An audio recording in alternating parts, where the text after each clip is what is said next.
Welcome back to the show. Hope everybody enjoyed their Thanksgiving break. We're not taking a break, Doug. We're back at it, man. How was your holidays? Excellent. It was great spending time with the family and having a little time off. Yeah, man. This time of year is a great time of year, but man, recruiting never stops 24/7. And that's why I think this week you're going to love our guest. The audience out there, you're going to be just infatuated with what Sergeant Seth Graham with the Larimer County Sheriff's Department has done with recruiting.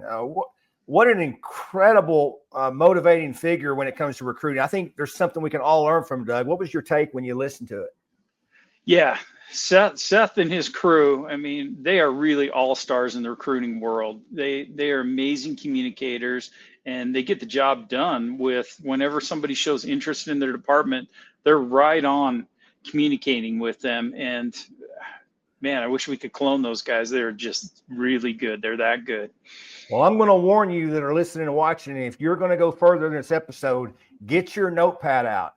Seth Graham is going to give you the playbook where he will tell you how he went from he doubled his applications within a few months. In a year, he tripled his applications. And his goal now is to go even higher than that. It is a fascinating discussion. We're bringing it to you exclusively. We hope you enjoy it. And without further ado, Sergeant Seth Graham.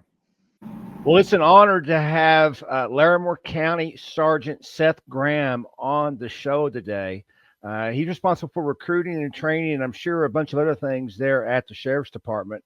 And Seth and his agency has been with Safeguard Recruiting for quite some time, and they were doing a lot of great things for they even partnered with us. But it's an honor to watch them move through that process and to see the things they're doing. And we thought Seth could offer plenty of help for many of you listening and many of our other clients. So Seth Graham, how are you doing, sir? I'm doing well, sir. How about you? Good, man. Good. I think it's always interesting when law enforcement officer gets involved in, like you are, recruiting and training. Most agencies have that, because I have a feeling when you started law enforcement 18 years ago, that was probably the farthest thing from your mind, right? I'm going to be involved in recruiting, involved in training, which is a specialized skill in and of itself. So when did you get the call that you were going to do that? Did you sort of fall into that? And so what was your first thoughts when you thought to yourself, I'm now representing this agency as far as recruiting. I'm responsible for the future of this agency, so to speak. And then, of course, all the other duties you have. What was your thoughts when you first started? Yeah, it was actually interesting. You're 100% right. I never envisioned being a recruiter when I started my career here, and actually a few years back, it was still not on my radar until my now boss, she was doing the job, and she actually recruited me because she got promoted and needed somebody to fill the role. So. She was a good recruiter. Ended up recruiting me to do the job, and I feel very fortunate that she picked me to do it. And it's an interesting job task and a job role to have, and one that I really feel now that I'm starting to get my feet underneath me and really starting to get it figured out. And that's why I agreed to come on. Because initially, when you asked me, I said no, because I didn't feel like I had the credibility or the numbers to back up what it was that I was saying and doing. So now that I'm to that spot now, I feel comfortable doing this, and I'm happy to be here with you today. Well, I wish every agency would do what your agency's done, Seth, is they recognize, and maybe it's because your boss used to do a job, but they recognize the absolute importance of this position you're in. I mean, literally, it's the future staffing, the future of your agency, future of safety for the community. Because a lot of agencies, they sort of just think of that spot as who wants day shift, weekends off, who wants this little admin job. But to do it right, as you know, it's anything but a cush job. And so, did you have any expectations? Did you even know what you were getting into once you got there? And honestly, I guess I had an inkling, but the assumptions that I had ended up being wrong. I actually thought that I was going to end up going, running around to all these job fairs and doing this and doing that. And I found throughout time that, number one, those things don't work. Because you go to a job fair and you see the same agencies doing the same things over and over again. And if they work, they wouldn't have to show up there over and over and over again. But number two, it's a lot of making sure that things are organized and you have a plan, and there's a lot of strategic planning and technical stuff that goes into the thing that I didn't really anticipate doing. But the person who recruited me to do this job knew that I had those skills, and that's why they recruited me to do it. And thank goodness they were smart enough to know what needed to be done for the job, and got, well, hopefully the right person to do it. Oh man, it's going to take a while to unpack what you just said. First, you mentioned job fairs, and I think that is the default, right? Because for many, many years, that's just what we did. It seemed to work. And this little thing called the internet happened, and new generation of employees happened, and they don't really attend job fairs. Maybe the previous generation did. But as you said, agencies are still going to these job fairs. And so I've got to give your agency and your leadership credit, Seth, because you obviously saw firsthand, hey, this doesn't really work. But somebody there must have had an open mind to go, Seth, if that doesn't work, you figure out what does work. Kind of tell us what went down, because I would imagine a decade ago, Larimer County went to job fairs and was pretty successful, like every other agency was. And I'm glad you said job fairs don't work, because I say it all the time and people go, oh, you're just saying that. No, they just don't work. It's just the way it is. I wish they did. It would be a lot easier for the profession to recruit. Maybe you interact with somebody there, but the volume of people that you actually need to get good quality hires, they're on this little device we're carrying around. They're on the computer. They're involved in doing other things. Did you have any conversations early on when you sort of thought, I'm going to need to be doing these other type things to try to maximize our applications?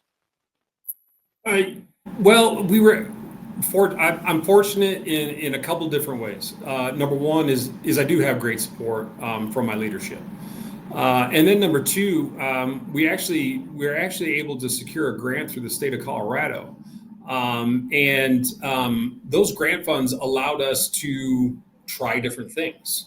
And, because budgets are tight and resources are always, they're always tight. And we have limited resources to do things. So without the resources and the funding and the support from my leadership, I wouldn't have been able to do these things. But since I did have those things, it allowed me to try some things that were, I don't know, I guess that nobody else was doing to see if they worked. And one of the things that we really hit upon, which is super important, and I think has transformed our approach, which was advertising and marketing is not recruiting, but recruiting off of social media.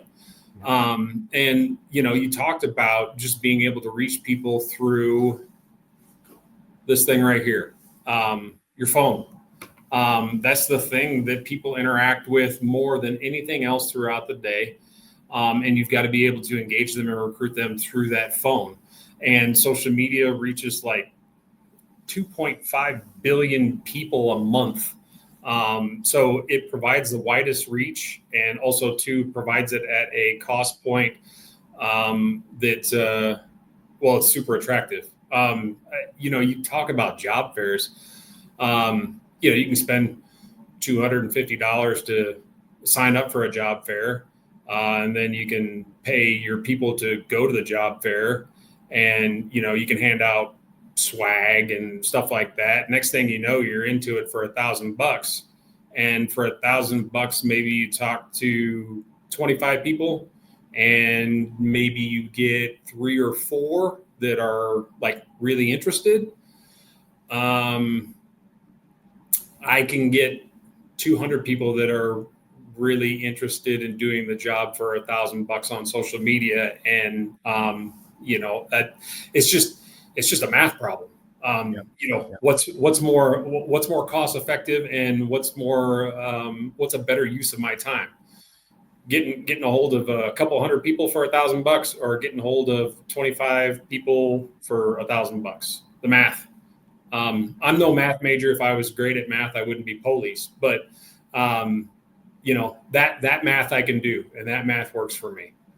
Yeah, I mean, you said it, Scott. We don't necessarily have a recruiting crisis. We have a math problem, right? So and we hear this all the time, people go, oh, we're not getting enough applications. We're not getting high enough quality applications. Well, by the way, that's not unique to law enforcement. Every industry out there has that problem. That's what recruiting individuals like yourself are about. So it is a math problem. If you need more applications or you need higher quality people, you need more people coming in, right? That's what you figured out. And like it or not, 85% of every job application is filled out through the telephone, through the mobile device. So people are, as long as you keep people on this phone, you keep them engaged on this phone, you're going to be much more highly successful. And so you sort of kind of jumped ahead and got to where, honestly, we're still trying to convince people of. We still run into agencies that say, we want to do this $50,000 recruiting video, and we want to travel the country to the southern part of the United States and hit all these job fairs, and we want to do this. Of course, we're doing the math problem ourselves, going, you can literally staff your agency up if you just put this in the right direction. And so, how long have you been doing the digital recruiting? And I hate the word advertising too, Seth, because as you know, marketing is a completely different thing than actual recruiting. You can use marketing elements. You guys have a great video on your website. I recommend everybody go see it. We'll give you the website out later. So yeah, you guys use marketing elements, and you should, websites and videos, but you've got to get the people first. And so once you sort of that freaking flashlight went on your head, then what kind of other road bumps did you make? Because a volume of people just by itself, it doesn't exactly do the trick. There's other things you got to put into place. And once again, you're here whether you know it or not, because Larimer County and yourself are kind of, I would consider, top 1% out there doing things right. After you figured out, hey man, if I reach them on the phone, I get more people for the money spent. What's the next sort of hurdles that you had to endure to get to where you are today? Yeah, I mean, we actually ran into problems. So what we did, utilizing the internet, utilizing social media, and utilizing these channels in order to get people interested in the job. And we were actually very, very effective at that. As a matter of fact, we were so effective that we were breaking the rest of our hiring process. Because we didn't have the capacity to process the people that we were getting. What a great problem to try to fix, right? It is, and that's exactly the problem that I was trying to create. I wanted to break things here with more interest than we could deal with, but that had to drive. That drove us to try to figure out, how to manage this. I don't know if glut's the right word, but manage the higher volume that we were experiencing. So a couple of things that we did. Number one is applicant tracking system. So software, whether you call it CRM or applicant tracking, ATS, whatever it is that you call it, you have to have some way to organize the people that are interested in the job. And then also, too, you have to have a platform that makes it easy to communicate with them in a way that they like to communicate. And having an applicant tracking system that allows us to organize people and then also to engage people through the thing that they will read time and time again, which is text. Texting seems to somebody my age, Travis, correct me if I'm wrong, somebody your age. You're right. You're right. It seems impersonal. Yep. But that's how people communicate. If you look at the statistics, and I'm not going to spout them out, but go find the statistics on how many people actually read their emails, how many people will actually pick up the phone and answer a number that is not known to them versus how many people that will read a text that comes from somebody that they don't even know. And the texting stats are through the roof as far as that goes. That's how people communicate. That's how you need to communicate. And you need something that you can effectively use to effectively communicate with them. And having an applicant tracking system that keeps people keeps people organized, but also too, like I can put people in different buckets, and then I can do bulk texts out to people and reach,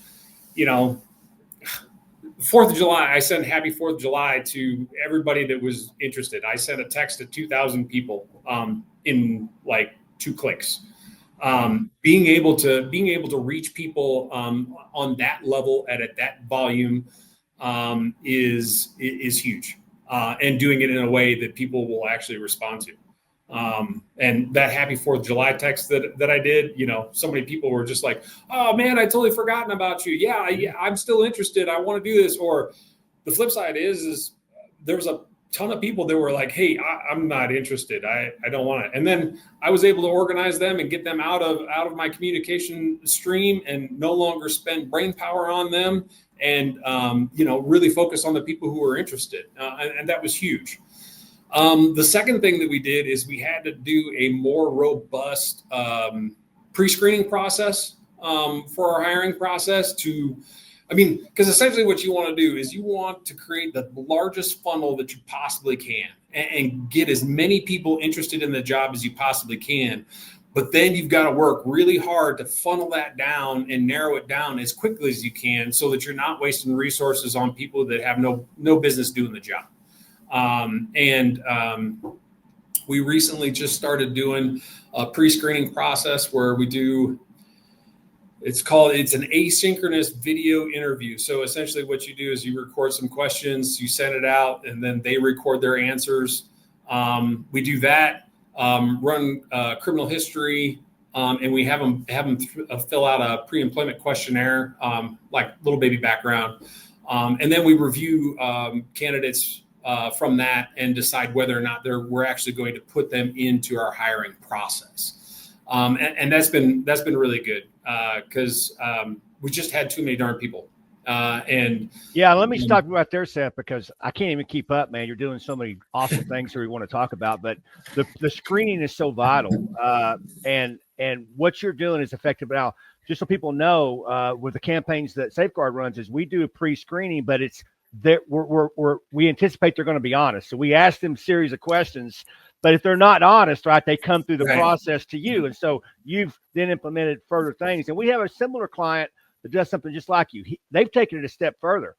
Before they even get them to apply, they require kind of what you're talking about. They're not doing the pre-screening interviews, because we can do that for our clients as well as the automatic interviews to sort of meet them in video, because if they take a step to do that, they're kind of serious. If they take a step to fill out a little longer questionnaire, they get more serious. But this client actually, and I wasn't convinced, because they were like, hey, we want them to, it was a pretty long background packet. It was a couple other things. And they do have it on a nice landing page. We set all that for them, so it's really easy for the clients. They used to have the PDF they had to print out and fill it out. We put all that online for them, so it's just they fill it out on their phone, makes it really mobile friendly. But it was then that they would then accept the application. And I thought, man, I'm not sure. You may be limiting people, but I'll tell you what, they just had their first month come through. They had more serious people show up and apply and take their test than they had before that.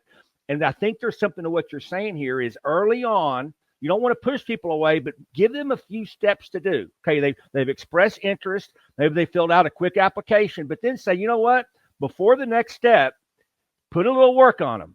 Make them invest 30 minutes, 45 minutes into photocopying their ID or photocopying their stuff, filling out stuff for background, because then you'll know, right, early on, am I, Seth, going to put a lot of effort into them? And that's what you're doing, and you found that to be really helpful, have you not? Yeah, we're still we're like 3 or 4 months into it, so it's still relatively new, but we're starting to see the benefits now. The issues that we had is that our backgrounds and our polygraph is further later on in the process, and we were having so many people fail out in backgrounds and poly, and I was like, why waste so much time on people that don't need to be there? And backgrounds and polys is super time and money intensive. And I want to try to solve that problem and weed people out sooner. And to your point, it's all about gauging their commitment from the beginning. And then also too, we use that video interview. It's not so much about the answers they give. It's about us being able to give the message that we want to give, which is, we want to drive and hit home honesty. Like honesty, you got to be honest from the get-go, and we want honest answers from people. I can't guarantee somebody a job if they're going to be honest, but I can guarantee they're not going to get a job if they're dishonest. So, kind of set that tone early and let them know, like throughout the whole hiring process, you got to be honest. And that's showing dividends down the line with us, because we're having much higher rates of people passing backgrounds, much higher rates of people passing polygraph since we started doing this. And yes, there's less people going through, but the people that are going through are better quality candidates. Yeah, I mean, I think that's so smart, and and just so I'm transparent, you guys aren't using our service for the video part, but we offer that, and the reason we started offering that is because you're right. It's not necessarily the answers, but will they click it? Will they look in the camera? Can they communicate? And then you on your end, as you alluded to, Seth, you can sort of give your culture to them and what you expect right up front, so they don't keep going down the process, taking up your resources, and then you find out 3-4 months in, right before you hire them, hey, we didn't know about this. And so, I mean, and literally, I think the one we do is like, it's like less than 10 minutes. So yeah, if they won't click a button and look at a camera and speak to us for 10 minutes, do you really want to be wasting a lot of time on them on down the road? And so, man, I'm so glad to hear you say that. And whether you know it or not, very few agencies are doing that. The private industry has been doing that for years. For years, they've been doing that. In fact, we have a client where it's all automated. And so I want people to know Seth's a one-man wrecking crew here. He's one guy just killing it, working all the time. But we have another client where everyone was part-time doing this, and they sort of farm it out, around the different parts of the department. And so we say, hey, let us automate it. And so from the time the ad comes in, the messaging starts automated. If they apply, it swings to other messaging. And then so by the time somebody's able to start communicating with them, 3 or 4 or 5 days has gone by. And the candidate, even though it's automated messaging, as you know, using your applicant tracking, Seth, it's still personal. They don't know whether it's automated or not. It's just somebody emailing them or texting them, and they have no clue. And so you talk a lot about communication and how that applicant tracking system works. And Seth, whether you know it or not, of course, you're using Safeguard Connect, our applicant tracking systems. If you're watching this and you've heard us talk about this, you're looking at the guy that helped us develop that, whether Seth knows it or not. I remember being on the phone with you, Seth, and you were like, hey, there's a problem with this. What about this? What about this? We said, all right, taking notes. And then one day you told me, you really need to have an app with this, Travis. You need an app with this. And we came out with the app. And so you were an early adopter, and I think everybody is benefiting from that package, that Safeguard Connect now. I don't know whether they're going to send you a Christmas card or not, but they ought to, Seth, because we really leaned on you because you were a heavy user. Like anytime you roll out software, and I would say you probably got that in the beta version. I mean, we just rolled it out when you tried to break it. You were using it a lot. You were giving us a lot of feedback. You and your agency, because you were so far ahead of so many other departments, you gave us a lot of things to think about. And of course, we're still evolving it. But you personally told me, I think you try to break it. And I said, please do. So tell us about that, because I know you've been through a couple. You were with an earlier version, and then now you're with another version of our software. You alluded to how easy it was, but it wasn't always that easy for you. Yeah, I mean, I went through my original applicant tracking system. I went through a different company, and it did some things that we really liked, but then it was also missing some pieces that I really thought that were crucial. And already had a relationship with you. We already had a relationship with the social media marketing and recruiting that we were doing. And you guys reached out to me and said, hey, we've got an applicant tracking system. You want to demo it? And I was like, yeah, I'll demo it. No, I think you said I'll demo it and try to break it, which I was like, all right. Possibly. Yeah. That might have occurred. And then we demoed it, and then I didn't like it. And I came back to you guys and said, hey, this is the things that it's missing. This is the things that it's not doing. And then you guys were, yep, okay. And then couple months, maybe 3 months later, you guys hit me up again and like, hey, I'm super excited to tell you this, Seth, but we got this applicant tracking system that has all the things that you want, because we took your feedback. And here's the deal. At the end of the day, I feel like you guys made this for me. Well, we were going to call it Seth 101, but our marketing folks didn't like that. No, Right? I don't think that would track very well. I think you guys hit on something much better than Seth 101. But I honestly, I feel like you guys made it for me. And also too, like there are still some things that periodically I'll be using it and I'll be like, man, I wish it'd do this. And then I call up Jake, and Jake's the IT guy over there. I call up Jake and like, hey Jake, can you do this? And he's like, yeah, I think so. Yeah. And then sometimes a couple of clicks later, sometimes a day or two later, this thing magically does the thing that I want it to do. So hats off to you guys for listening to your customers and being so responsive to developing this thing in a way that for me is super usable and super beneficial. You talked about me being a one-man wrecking crew. You either need to be able to devote a whole lot of resources to the thing, or you need a force multiplier. And work smarter, right? Work smarter, not harder. Right. And I could have 3 or 4 people that are on the payroll doing this job with me, or I can spend a little bit of money on software and be able to do it on my own. And there again, it comes down to numbers and math. And the math is mathing in this. It just works, and it allows me to do the things and recruit the way that I believe that is important to the way that you need to recruit. I mean, it's not just a belief of mine. It comes out in the numbers. So, to recruit the way that you need to recruit, and this software allows me to do that. Well, Seth, I want to go back. And I just want to commend you, and because you mentioned something earlier that I think a lot of people was going to blow over. You talked about I should send a message to 2,000 people on July 4th, which means Happy July 4th or Independence Day or whatever you called it. Yeah, I think it's Independence Day in Colorado, right? But anyway, people may think, well, that's not a big deal, but I would ask them, who else is doing that? Yeah, what other agencies did that? I mean, it's those small things when it comes to recruiting where people think, man, they care about me, or they're thinking about me, or they took the time on a holiday to send this message to me. As you said, it took just a few seconds.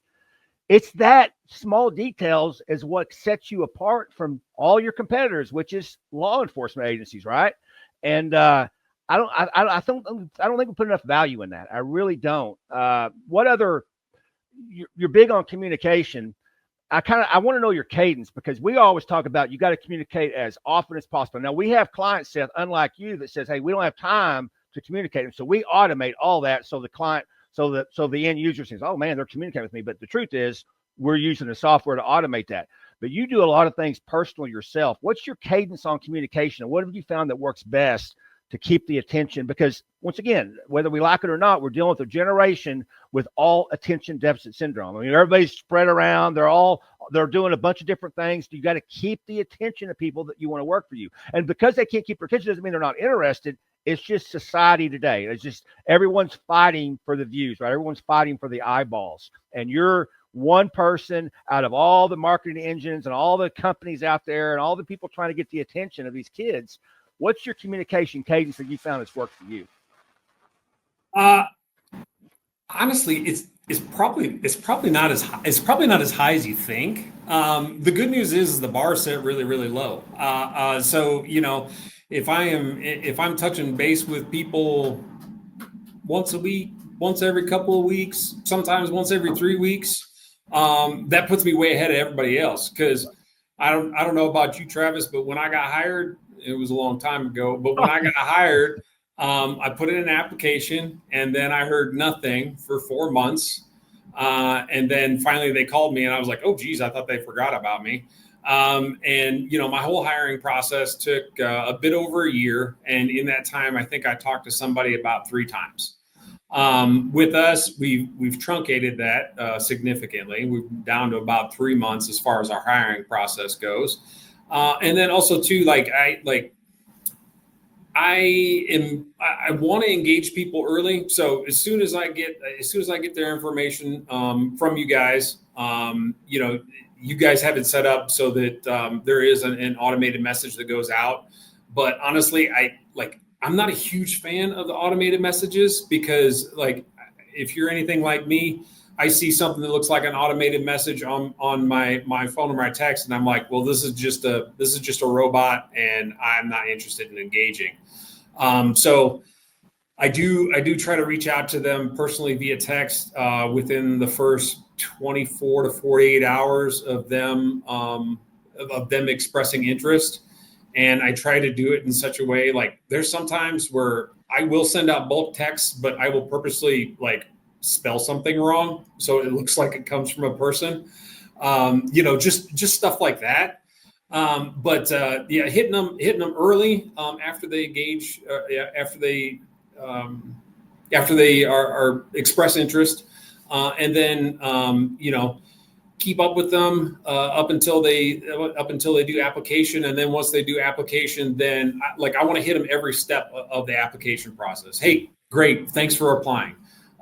You've completed the one-way interview. Thank you. You've got oral board. You've got oral board coming up. I always text people the day before the oral board and be like, hey, we see you're on our list for oral boards tomorrow. We look forward to seeing you. That does a couple of things. Number one is it reminds them that they have an oral board tomorrow. But then also too, it lets them know, like, hey, we're thinking about you. We're excited to see you. Yep. And then just, honestly, it's kind of celebrate like every single step of the process. When they have a success in the process, I want to celebrate that success with them. Be like, hey, great job. We look forward to seeing you at this thing, or look forward to seeing you at that thing. So, we're kind of like, I kind of have like my schedule is that, like, I'm trying to hit people on every step of the process. No, I think that's brilliant. And the way you describe the automatic messaging, that's exactly what we believe. We believe that as soon as someone expresses interest, we hit them with a message, and then we would expect the recruiter to, within 24 to 48 hours, just like you said, to come in with personalized messages. In fact, the data tells us that 24 to 48 hour window is a sweet spot. You go past 48 hours, you're risking losing interest. Not that you will lose interest, but ideally 24 to 48 hours is the key. And so you're right in there. So, man, you're just doing so many great things, Seth. I know you put a lot of effort into sort of learning this. If anybody wants to reach out to you and just ask you questions, are they able to do that? Yeah. I mean, I'd be happy to share this with anybody, because honestly, like, when I first started out, like, I really struggled to find resources, because my predecessor, she set things up, and she really had the right idea, and she was recruiting kind of along the sports recruiting model, which is, collegiate sports. She played collegiate sports. I was fortunate enough to play collegiate sports. We both kind of understood what that was like, which is a recruiter would build a personal relationship with you, and essentially be like, your go-to, that liaison in between you and the team, and really do their job in order to try to get you interested in the thing, but also too, like, being more of a partner in the recruiting, hiring process, as opposed to, well, I am this authoritative figure, and we have jobs, and if you don't do everything right, then you're not going to get a job with us. Being supportive and helpful along the way, I think, is super important, and that kind of falls on that sports recruiting model, which she set up before I did, and we just kind of I just kind of built on that, and utilizing technology and some of the other things that we're capable of doing here. Yeah, and if you want to reach Seth, he's easy to find, because every good recruiter should be easy to find. Just go to Larimer County Sheriff's Department.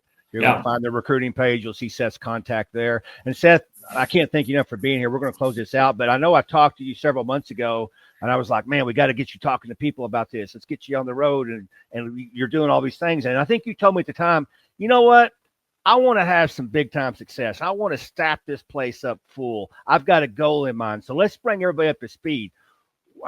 How's your progress month to month, and you're hiring at some, where do you look at, how much are you down, and I know you have the projection. When are you projected to be fully staffed? Projection and fully staffed. That's a tough one to kind of put your finger on because of the retention side. So you got like the recruiting side. Like I feel very confident in the recruiting side. As far as the retention side, those numbers do ebb and flow a little bit, and we're fortunate at kind of a double-edged sword.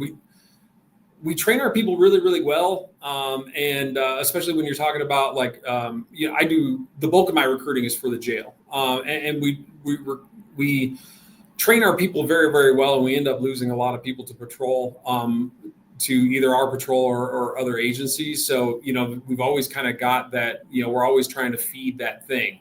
Talk to you about numbers. 2023, before we started using you guys, I did 173 oral board interviews. 2024, after like fully like getting into essentially your ecosystem and utilizing your stuff, I did 330 oral board interviews. So double-ish. And then this year I'm on track to do about 450 oral board interviews. And I have exceeded hiring numbers, broke a record this year for most amount of people hired in a year, broke a record this year for most amount of people hired in one class.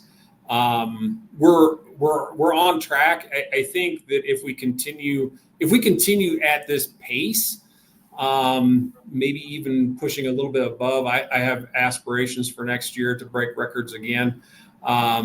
And if we continue at this pace, I don't think that it's out of the realm of possibility to get fully staffed in the next 2 years. I don't think that that's out of bounds. But I mean, this thing, it's, when you talk about deficits and, our deficits are not like when you talk about jails and compare jails around the nation, our deficits, people would love to have my numbers. Yeah. I don't accept it as being good numbers, but people would love to have my numbers. But you get far enough down, it's hard to get these things. And this thing is a marathon. It's not a sprint. Mm-hmm. I don't have a magic pill for you. I have some tools that you can use in order to get you further down the road. But there's still work that needs to be done with this thing in order to get to where you want to be. But it's about building a pipeline. It's about building this thing. It's about engaging people. And now I feel like we're at a spot where we have this thing that we can continue to do this. And I don't really feel like I have to build much anymore. I just have to maintain it. Yeah, a lot come through in that answer, Scott. Seth, first, I'm glad I didn't know the answers on your numbers, but you described doubling that first year. That's actually what we get from almost every client. So that's extremely interesting from a data standpoint. But I think the reason you have built on that, because I think the audience needs to know, you haven't upped your spend really. Like you've just been consistent from the very beginning. And so the year one numbers was probably getting into our ecosystem. But I can tell you right now, year 2 and year 3 is the man you're looking at here on the screen. Seth Graham did that because it's not like they threw more money at the issue. And I think that's one of the problems we get into in law enforcement. We think we just throw money at a problem and it fixes it. I hope people listening or watching this understands you got to do more than throw money at an issue. You need to throw money at the right, you need to throw the right money at the right thing to get in the right ecosystem, as Seth described. But you've got to do the things Seth's doing and get the most out of that. I mean, folks, he just gave these numbers, and Seth Graham is kind of the one doing it. There's not a whole team here. And so it's very encouraging, Seth, because we keep saying to everybody, hey, there's no crisis here.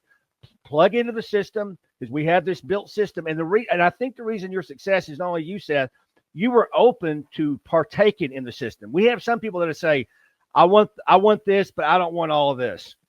But hey, listen, if you want to maximize it, get into it like any system. If you use more components of the system, it's going to be more efficient and more successful. But I give you and your agency so much credit because, you've jumped in. You were very much an early adopter in what we were talking about, and you've taken that to the next step, not only what you're doing, but you come back and not being ashamed to go, you guys need to pick your game up a little bit here. You need to do this, this, and this. And we were like, okay, because that's ultimately our goal is we want success stories like Seth Graham just described all across the country, Seth. So you're really an encouragement to so many people. So if people are watching or listening, interested, hey, this isn't a sales pitch. You don't got to call us.